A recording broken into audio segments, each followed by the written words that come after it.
اگر شما صرف فعل بودن را در گذشته و حال خوب بشناسید و یاد داشته باشین، میتونین بسیاری از جملات مهم و کاربردی را بسازین و استفاده کنین.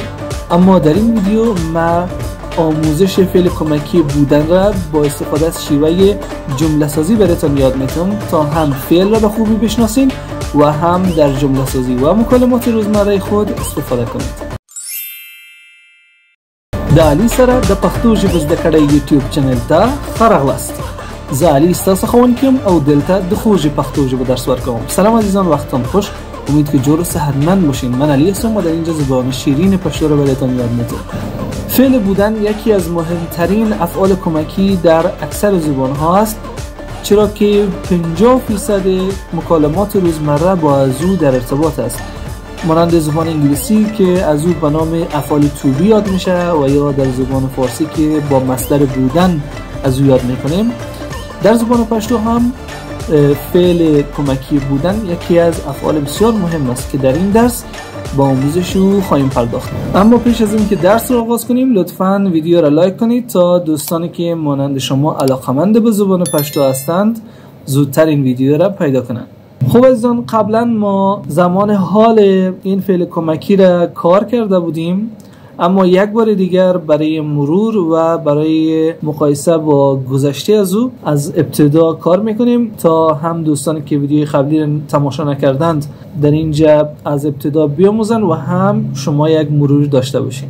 زمان حال فعل بودن در زبان پشتو همراه با ضمایر شخصی. هر ضمیر شخصی یک فعل کمکی مخصوص به خود را داره. ز یم، من هستم. تا یی، تو هستی. دی دی، او مرد است. دا دا، او زن است. موگ یو، ما هستیم. تاسو یاست، شما هستید. دوی دی، اینها هستند. هغوی دی، آنها هستند. دوی و هغوی هر دو مربوط به هم مذکر و هم مؤنث میشه، فرقی نمیکنه. فقط دوی اشاره به نزدیک داره و هغوی اشاره به دور. اما یک بار مثال ها را با یک کلمه میخوانیم تا بیشتر و بهتر درک کنیم. زدکونکی یم، من شاگرد هستم. تا زدکونکی، تو شاگرد هستی. دی زدکونکی دی، او مرد شاگرد است، او مذکر شاگرد است. دا زدکونکی دا، او مؤنث شاگرد است. موگ زدکونکی یو، ما شاگردان هستیم. تاسو زدکونکی یاست، شما شاگردان هستید. دوی زدکونکی دی، اینها شاگردان هستند. هغوی زدکونکی دی، آنها شاگردان هستند. در این جملات کلمات یم، یی، دی، دا، یو، یاست و دی افعال کمکی بودن هستند در زمان حال. یک مثال دیگر هم با هم بخوانیم. د احمد ورور، برادر احمد. این را داخل جملات میگذاریم. ز د احمد ورور یم، من برادر احمد هستم. تا د احمد ورور یی، تو برادر احمد هستی. دی د احمد ورور دی، او مرد برادر احمد هست. خب برای دا باید خور بیاریم، خواهر، چرا که مؤنث است. دا د احمد خورده، او زن، او مؤنث خواهر احمد هست. موگ د احمد ورونه یو، ما برادران احمد هستیم. ورور را باید تبدیل به جمع کنیم. موگ د احمد ورونه یو، ما برادران احمد هستیم. تاسو د احمد ورونه یاست. شما برادران احمد هستین. دوی د احمد ورونه دی. اینها برادران احمد هستند. هغوی د احمد ورونه دی. آنها برادران احمد هستند. و یا اگر بخوایم در اینجا از مؤنث استفاده کنیم باید بگیم دوی د احمد خویند دی. اینها خواهران احمد هستند. هغوی د احمد خویند دی. آنها خواهران احمد هستند. و اما گذشته فعل کمکی بودن، هر کدام را یک به یک در مقایسه با فعل کمکی حال میاریم و استفاده میکنیم. ما برای حال داشتیم زیم، من هستم. گذشته هستم به فارسی چی میشه؟ بودم. به پشتو ما میگیم زوم. زوم یعنی که من بودم. تا یی تو هستی. گذشته تو هستی میشه که تو بودی. با پشتو باید بگوییم تا وی تو بودی. دای او مذکر است. گذشتهش باید بگوییم دای و او مذکر بود. دا او زن است. گذشتهش میشه دا و او مؤنث بود.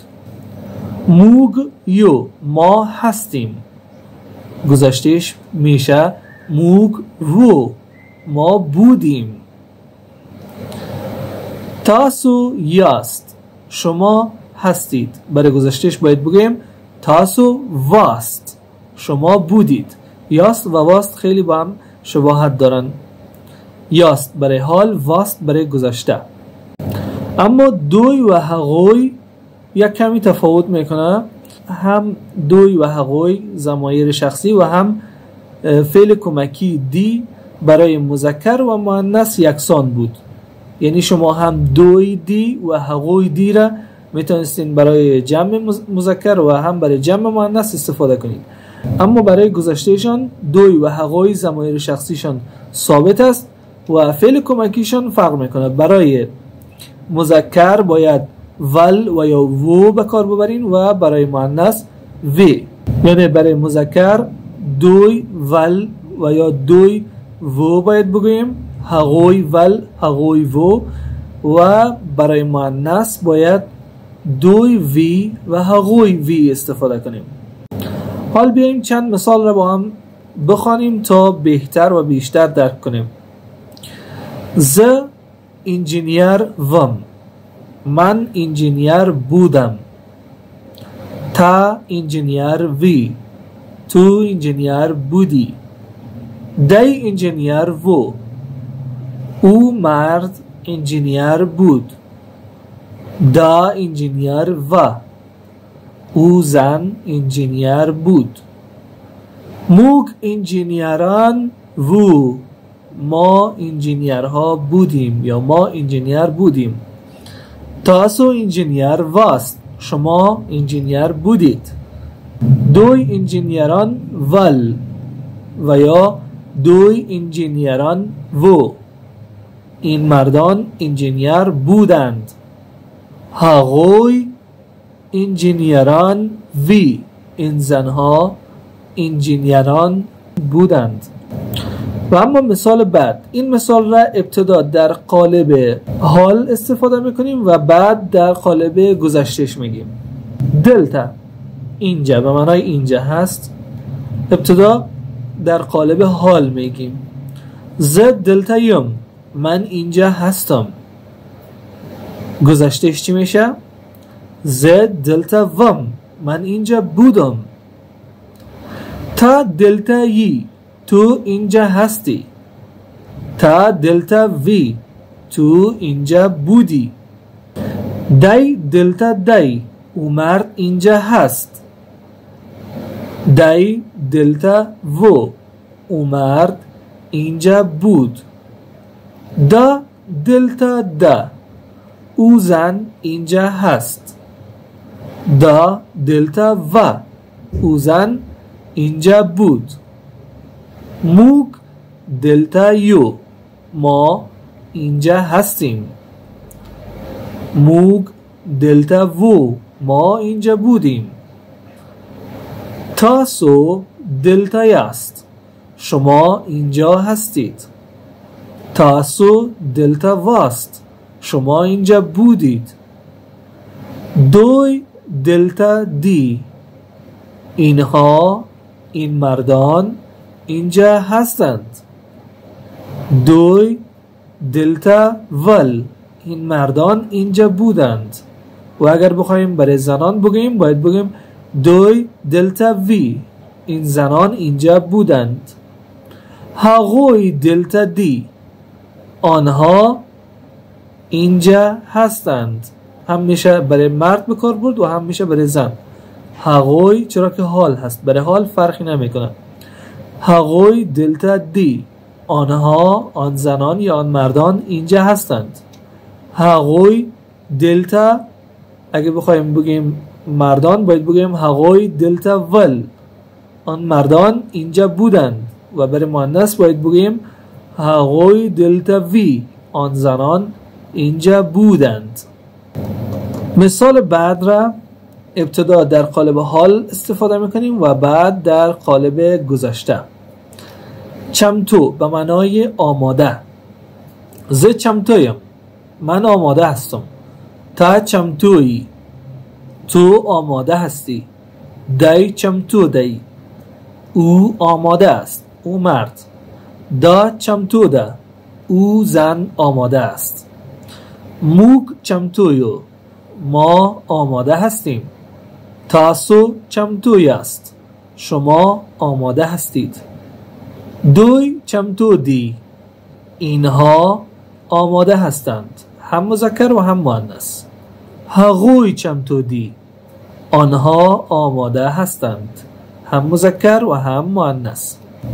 و اما حالت گذشتهش ز چمتوم من آماده بودم.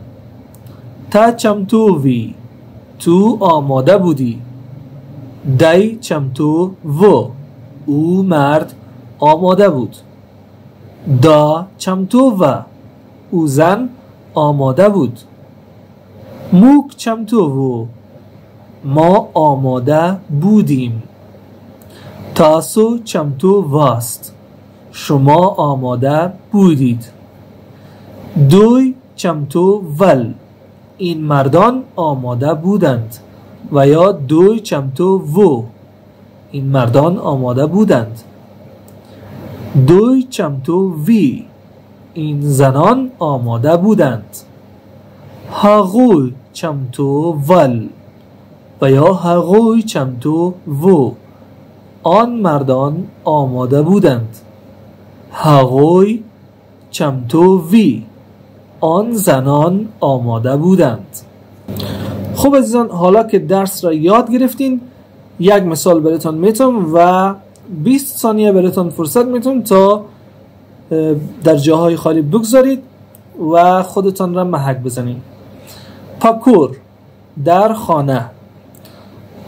با این کلمه ابتدا شروع کنین و با استفاده از ضمایر فاعلی و فعل کمکی بودن در حال شروع کنین به نوشتن جملات.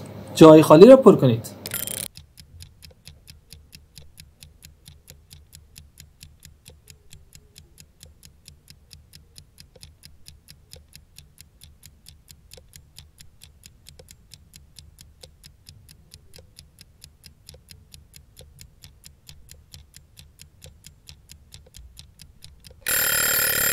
خب وقتان خلاص شد، بریم تا یک بار بخونیم و شما ببینین که درست نوشته این یا خیر.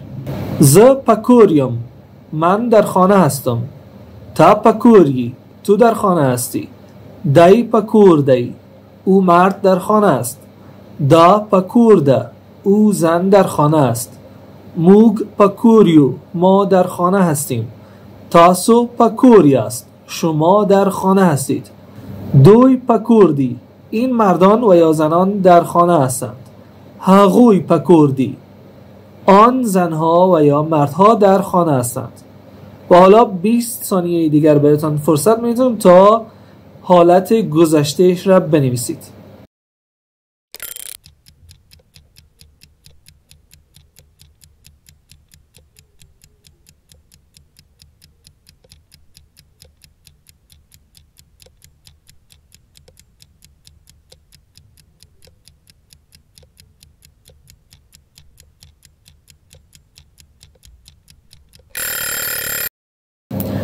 ز پکور وم، من در خانه بودم. تا پکور وی، تو در خانه بودی. دای پکور و، او مرد در خانه بود. دا پکور و، او زن در خانه بود. موگ پکور و، ما در خانه بودیم. تاسو پکور واست، شما در خانه بودید. دوی پکور ول و یا دوی پکور و، این مردان در خانه بودند. دوی پکور وی، این زنان در خانه بودند. هاغوی پکور ول و یا هاغوی پکور و، آن مردان در خانه بودند. هاغوی پکور وی، آن زنان در خانه بودند.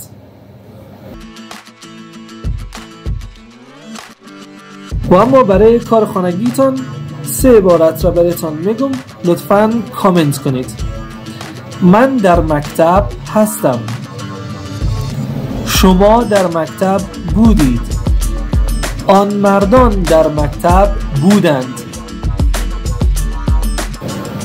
د خپل لایکونو او خایسته نظرونو سره زموږ ملاتړ وکړئ او موږ ته خپل هغه ملګري معرفي کړئ چې د پښتو ژبې سره علاقه لري. تر راتلونکي درس پورې د خدای پامان.